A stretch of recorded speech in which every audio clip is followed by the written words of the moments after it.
अस्सलाम वालेकुम। इस वीडियो में मैं आप लोगों को एक्सप्लेन करूँगा कि आप लोग अपने टाइम को किस तरीके से इफ़ेक्टिवली मैनेज कर सकते हैं कोर्सेज़ को स्टडी करने के दौरान। और उससे पहले क्रेडिट आवर का कॉन्सेप्ट जो है वो क्लियर होना चाहिए। So let's start. For example हमारे पास दो सब्जेक्ट्स हैं, एक से एक्स है और एक वाई है। सब्जेक्ट एक्स का क्रेडिट आवर जो है वो 3 है और सब्जेक्ट वाई का क्रेडिट आवर जो है वो 2 है। सो इसका मतलब रफली ये है कि सब्जेक्ट एक्स जब आप पढ़ेंगे किसी सेमेस्टर में, तो कॉन्टैक्ट आवर्स जो हैं, मतलब ये है कि कितने घंटे जो हैं वो आप अपने टीचर से मुलाकात करेंगे एक वीक के दौरान। तो वो जो कॉन्टैक्ट आवर्स हैं इस सब्जेक्ट के ज़्यादा होंगे। और 2 क्रेडिट आवर का मतलब ये है कि इस सब्जेक्ट के जो कॉन्टैक्ट आवर्स हैं टीचर के साथ वो कम होंगे। सो रफली क्रेडिट आवर का मतलब जो है वो ये है। ओके, नाउ अक्सर स्टूडेंट्स जो है वो मुझसे ये पूछते हैं कि सर जो है वो टाइम जो है वो इफ़ेक्टिवली मैनेज नहीं होता। सो उसके लिए सबसे पहले आपको अपने सब्जेक्ट्स का जो क्रेडिट आवर है वो पता होना चाहिए। किसी भी सेमेस्टर में कोर्सेज़ को ऑप्ट करने से पहले आपको पता होना चाहिए कि हर सब्जेक्ट का क्रेडिट आवर जो है वो क्या है। जिस सब्जेक्ट का क्रेडिट आवर ज़्यादा होगा उस सब्जेक्ट का सीजीपीए पे इफ़ेक्ट जो है वो ज़्यादा होगा, और जिस सब्जेक्ट का क्रेडिट आवर कम होगा उसका इफ़ेक्ट जीपीए और सीजीपीए के अंदर कम होगा। और मैं से फॉर एग्ज़ाम्पल एक स्टूडेंट जो है वो कहता है कि सर मैं जो हूँ मैं सब्जेक्ट एक्स में ज़्यादा मेहनत करूँगा और सब्जेक्ट वाई में बिल्कुल मेहनत नहीं करूँगा। सो ज़्यादा मेहनत करने के नतीजे में उसका ग्रेड ए आ जाता है सब्जेक्ट एक्स में, और मेहनत ना करने के नतीजे में उसका सब्जेक्ट वाई में जो है वो ग्रेड आता है एफ। अब ग्रेड ए के कॉरस्पॉन्डिंग जो ग्रेड पॉइंट्स बनते हैं वो आप लोगों ने डिटरमिन करना है। और वो कैसे डिटरमिन करेंगे, आप एलएमएस की वेबसाइट पे आ जाएं और इस लिंक को क्लिक करें। और इस लिंक को क्लिक करने के बाद एक हैंडबुक खुलेगी और पेज नंबर 12 पे या पीडीएफ के पेज नंबर 9 पे आपको ये ग्रेड पॉइंट्स जो है वो नज़र आएंगे। सो ग्रेड ए के कॉरस्पॉन्डिंग जो ग्रेड पॉइंट बनता है, ग्रेड ए के कॉरस्पॉन्डिंग जो ग्रेड पॉइंट बनता है वो 4 बनता है। सो यहाँ पे हम 4 लिखेंगे। इसी तरह ग्रेड एफ का जो ग्रेड पॉइंट बनता है वो 0 बनता है। सो मैं यहाँ पे 0 लिखूँगा। अब सी जी जीपीए जो है उसको वो कैलकुलेट कैसे होगा। ये आपने याद रखना है कि इसका फार्मूला है जो भी मैं बिल्कुल आसान करके आपके सामने पेश करूँगा। सो इक्वेशन, जीपीए कैलकुलेट करने के लिए आप क्या करेंगे, इस 4 को ग्रेड पॉइंट को मल्टीप्लाई करेंगे 3 के साथ। सो 3 मल्टीप्लाई बाई 4। इसी तरह इस सब्जेक्ट के क्रेडिट आवर को इस सब्जेक्ट में हासिल किए गए ग्रेड पॉइंट्स के साथ आप मल्टीप्लाई करेंगे जो कि क्या है, 0 है। क्रेडिट आवर मल्टीप्लाइड बाय 0, और फिर डिवाइड करना है आपने सम ऑफ द क्रेडिट आवर्स। 3 + 2, 3 + 2 के साथ आपने क्या करना है, डिवाइड करना है। और ये किसके बराबर होगा, ये बराबर होगा 2.4 के। सो जिस सेमेस्टर में 2 सब्जेक्ट्स हों और सीन कुछ इस तरह का हो, उस सब्जेक्ट में जीपीए जो आएगा वो 2.4 आएगा। Clear. So the formula is grade point और क्रेडिट आवर हर सब्जेक्ट का आपने कैलकुलेट करना है, मल्टीप्लाई करना है आपस में, और फिर सम करना है। सम करने के बाद डिवाइड करना है आपने टोटल क्रेडिट आवर्स के साथ। ओके, तो आप देख सकते हैं कि इस केस में स्टूडेंट ने बहुत ज़्यादा जान मारी, बहुत ज़्यादा एफर्ट की, और 3 credit hour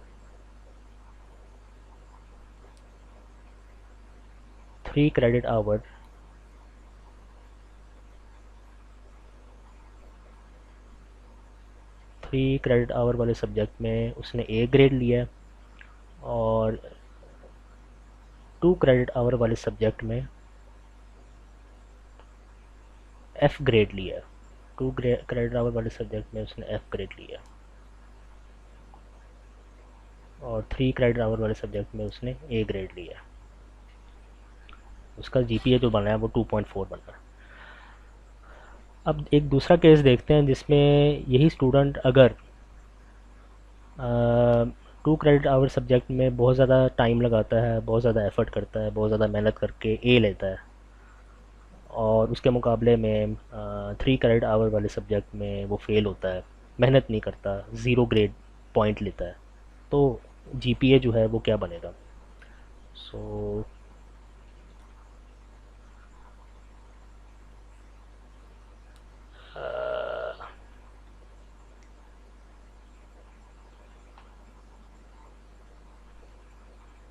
so in that case, so 3 credit hour वाले सब्जेक्ट में अगर वो फेल होता है, 3 क्रेडिट आवर वाले सब्जेक्ट में अगर वो फेल होता है तो उसका जी ग्रेड पॉइंट बनेगा ज़ीरो, और 2 क्रेडिट आवर वाले सब्जेक्ट में अगर वो ए ग्रेड लेता है तो उसका जी ग्रेड पॉइंट बनेगा, वो बनेगा 4। सो 3 multiply by zero plus 2 multiply by 4, 2 multiply by 4, और फिर डिवाइड आपने करना है टोटल क्रेडिट आवर्स के साथ। So total credit our is 3 + 2। तो इस केस में उसका जो जीपीए बनेगा वो क्या बनेगा? वो बनेगा 1.6। तो आप देख सकते हैं कि इट्स वेरी क्लियर कि जिस सब्जेक्ट का क्रेडिट आवर ज़्यादा है उसका जीपीए पे इफ़ेक्ट ज़्यादा है।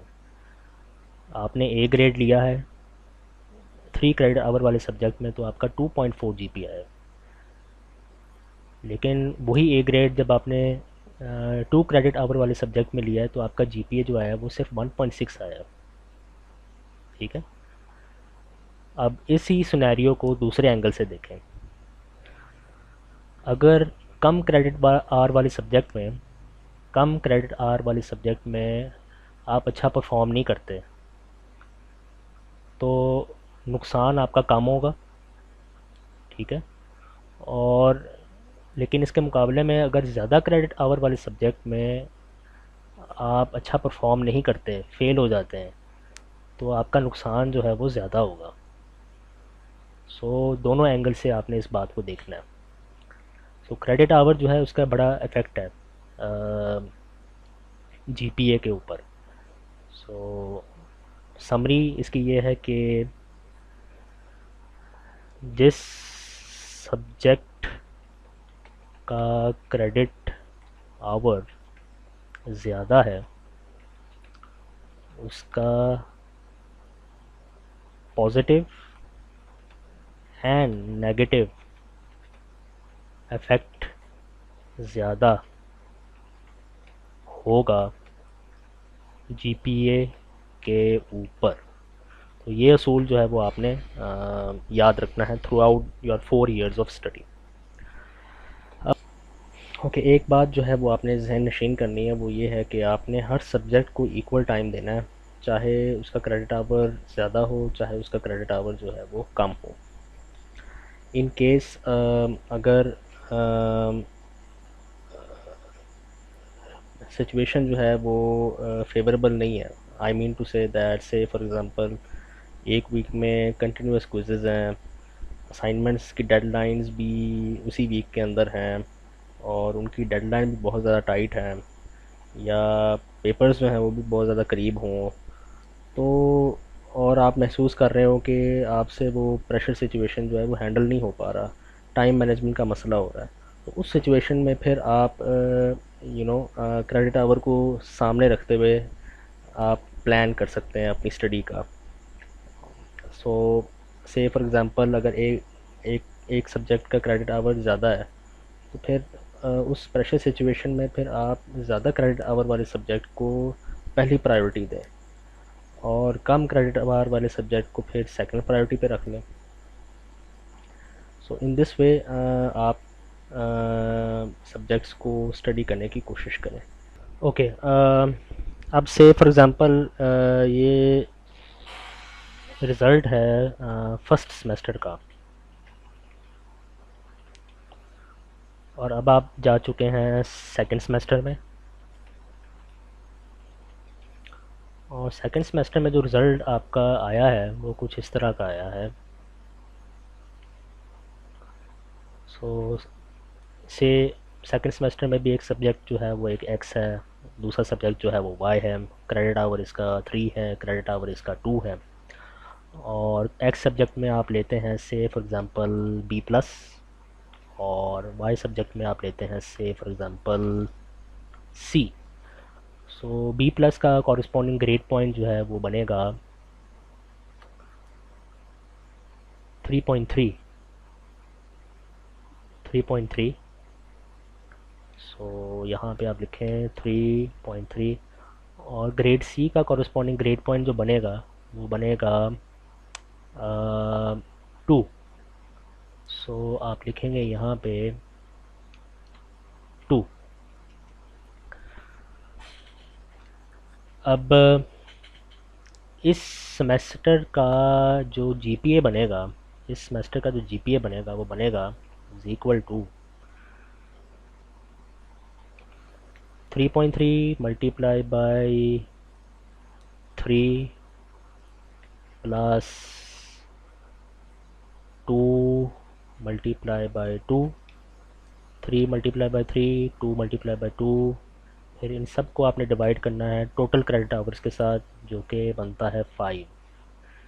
सो ये बनेगा आपका जीपीए, ये आपका बनेगा GPA. What about C GPA? C GPA जो बनेगा वो बनेगा, अब आपने सारे सब्जेक्ट्स काउंट करने हैं फ्रॉम फर्स्ट सेमेस्टर, तो फर्स्ट सेमेस्टर में इसको भी काउंट करना है, इसको भी, फिर इसके बाद सेकंड सेमेस्टर में इसको भी काउंट करना है और इसको भी काउंट करना है। तो जब इसको काउंट करेंगे तो ये बनेगा 0 multiply by 3 plus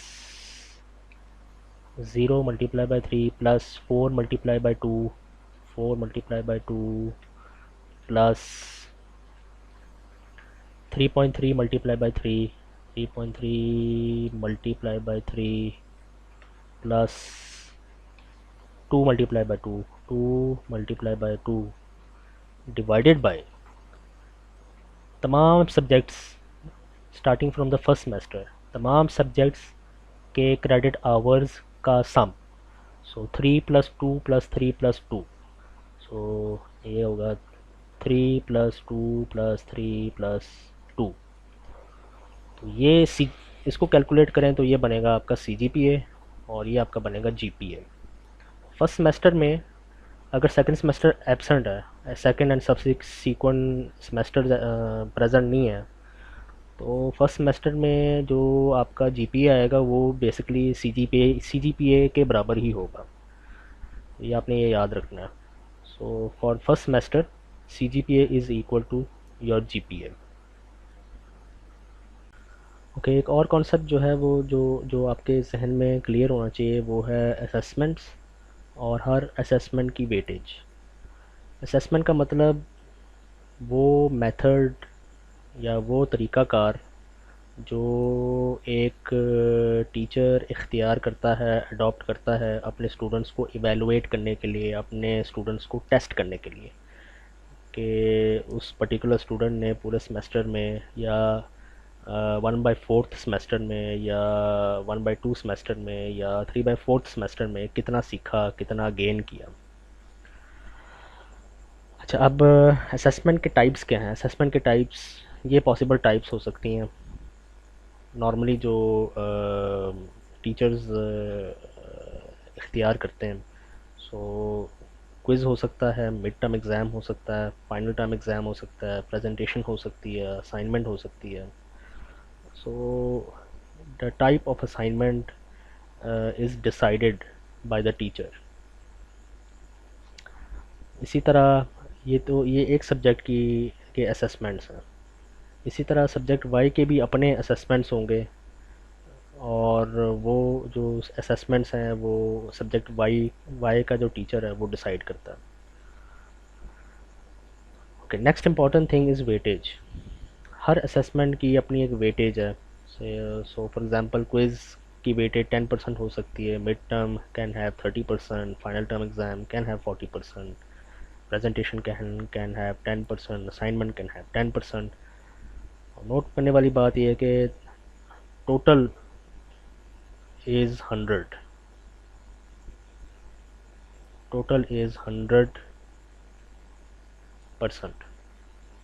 so her subject की, हर असेसमेंट की वेटेज को अगर आप सम कर लें, कि वेटेजेस को अगर आप सम कर लें तो 100% निकलेगा। और आपका जो रिज़ल्ट है, रिज़ल्ट शीट है, आपकी जो रिज़ल्ट शीट है उस पर जो फाइनल मार्क्स होंगे वो आउट ऑफ 100 होंगे। ये बात जो है वो आपने जहन में रखना है। सो वेटेज जो है नॉर्मली टीचर बता देते हैं सेमेस्टर के पहले दिन, और आप लोगों का भी फ़र्ज़ बनता है कि आप असेसमेंट्स का पता करें कि कितने टाइप्स के असेसमेंट्स होंगी हर कोर्स में, और हर असेसमेंट की जो वेटेज है वो क्या होगी। So by doing so you will be able to really manage your time very effectively. Okay, so एक एग्ज़ाम्पल या दो सिनेरियोज़ जो हैं वो डिस्कस करते हैं। सो से फॉर एग्ज़ाम्पल सब्जेक्ट वाई, उसकी सिर्फ दो असेसमेंट्स हैं, एक मिड टर्म एग्ज़ाम है और एक फ़ाइनल टर्म एग्ज़ाम है। और मिड टर्म एग्ज़ाम की वेटेज है 40% और फाइनल एग्ज़ाम की वेटेज जो है वो 60% है। एंड अगेन आप नोट डाउन कर सकते हैं कि दोनों वेटेजेस का जो सम है वो 100% के इक्वल है, जैसा कि मैंने यहाँ पे एक्सप्लेन किया। ओके, अब सिनेरियो ये है कि एक स्टूडेंट है, और वो स्टूडेंट जो है वो आउट ऑफ 200 वो 196 मार्क्स स्कोर करता है मिड टर्म एग्ज़ाम में। सिमिलरली वही student out of 200 final term exam में 70 मार्क्स स्कोर करता है। अब जब आपका रिज़ल्ट फाइनलाइज होगा तो जो टोटल मार्क्स होंगे वो आउट ऑफ 100 होंगे। आउट ऑफ 100 में से ऑब्टेन मार्क्स कैलकुलेट करने के लिए वेटेज को भी कैलकुलेट किया जाता है। तो वो कैलकुलेशन क्या है, वो ये है। So 196 divided by 200 multiply by weightage. So इनको सॉल्व करें तो आपके पास आएगा 39.2। सिमिलरली 60% वेटेज के हिसाब से ये कन्वर्ट होगा 21 में कन्वर्ट होगा। सो 70 डिवाइडेड बाई 200 मल्टीप्लाई बाई 60, तो ये होगा आपके पास 21। सो आउट ऑफ 100 कितने मार्क्स ऑब्टेन मार्क्स होंगे, वो होंगे 39.2 plus 21, 60.2 out of 100। So the obtained marks जो स्टूडेंट ने गेन किए होंगे वो होंगे 60.2 आउट ऑफ 100। सो से दिस सिनेरियो इज़ सिनेरियो ए। अब एक सिनेरियो दूसरा डिस्कस करते हैं जिसका नाम हम रखते हैं बी। अब सेम वही वेटेजेस हैं और असेसमेंट्स हैं, एवरीथिंग इज़ सेम, बट अब यहाँ पे ये है कि स्टूडेंट ने क्या किया। अब मिड टर्म एग्ज़ाम में 70 मार्क्स लिए और फाइनल टर्म में 196 लिए, तो उस हिसाब से 40% वेटेज को अगर आप कंसिडर करें तो ये जो स्कोर है वो कन्वर्ट हो जाएगा 14 में इस कैलकुलेशन के मुताबिक, और ये जो स्कोर है ये कन्वर्ट हो जाएगा 58.8 में 60% वेटेज के मुताबिक। सो 100 में से कितने मार्क्स ऑब्टेन होंगे, वो होंगे 14 + 58.8 और ये होगा 72.8। ओके, अब इससे हम दो कंक्लूजन जो है वो ड्रॉ कर सकते हैं।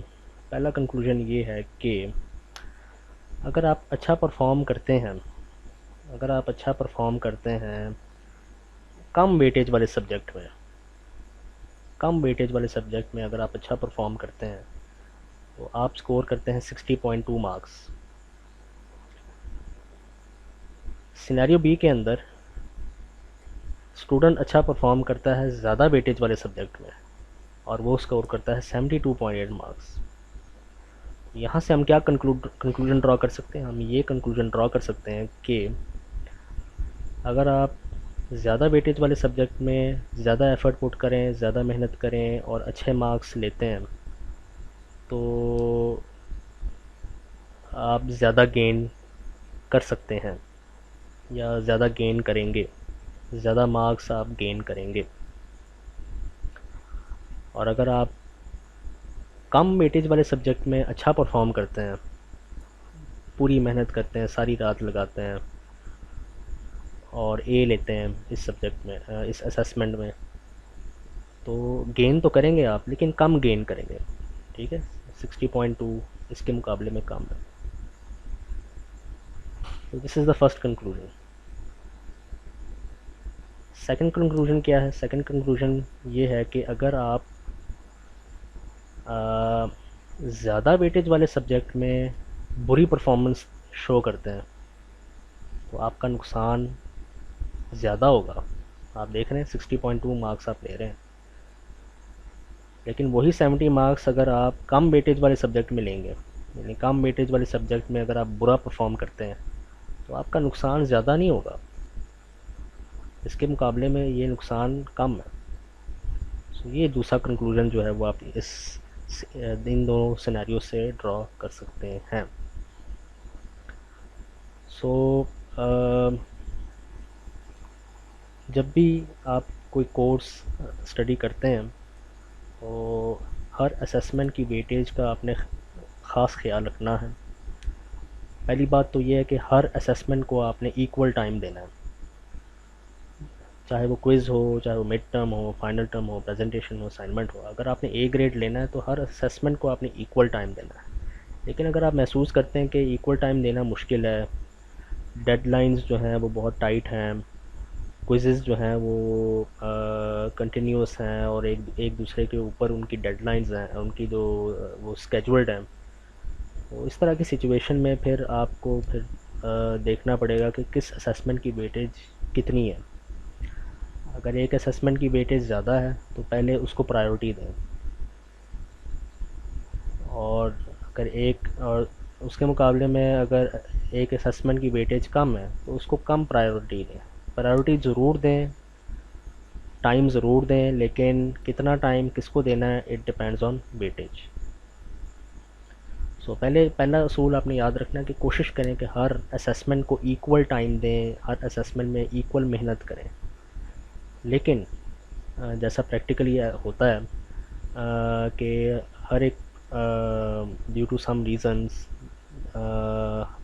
हर एक को इक्वल टाइम देना मुमकिन नहीं रहता। तो उस सूरत हाल में आप फिर वेटेजेस के हिसाब से स्टडी करने की कोशिश करें। तो जिसकी वेटेज ज़्यादा है उसको पहले प्रायोरिटी पे रखें, जिसकी वेटेज कम है उसको second, third, fourth, fifth priority पे रख के प्लान करके उसको कंप्लीट करने की कोशिश